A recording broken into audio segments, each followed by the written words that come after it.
Many of us think of the city Sedona as a great place to beat the heat during the summer, but Sedona is actually getting warmer. And as Yoori Han explains, scientists want to understand why Sedona is turning into a hotspot. We are still in the very early stages of this Urban Heat Island mapping program. We just met with the cities for the first time recently. Morgan Zabo is the Heat and Health Informations Coordinator with the National Oceanic Atmospheric Administration, or otherwise known as NOAA. She says Sedona will look at three main areas in their heat study: the impact on the older population and tourists who aren't acclimated to the temperatures. They will also study areas of the city that experience more heat than others. I think it's helpful to identify those pockets, and I'm sure we're going to find pockets that are a little bit warmer.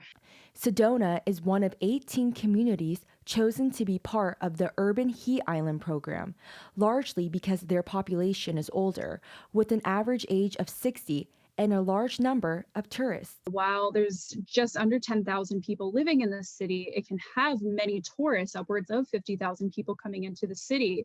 And a lot of time when tourists come in, they're not acclimated to the climate, to the temperatures. According to NOAA, Sedona is projected to have 118 days above 90 degrees a year by 2050.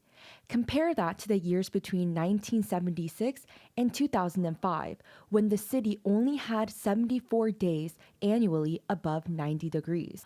On the predicted hottest day during the summer in Sedona, a team of scientists and 40 local volunteers will travel 3 times a day, morning, afternoon, and evening, through neighborhoods with heat sensors mounted on their cars and bikes. These sensors will track temperature, humidity, time, and location every second. Well, I think what is important to do is to find the locations where members of the community can be vulnerable. And by mapping and bringing in the residents, the citizen scientists, to understand heat in their community better, I think that's helpful for everyone. The data will be compiled and published in a report. Then each city will look for ways to implement cooling solutions in the community.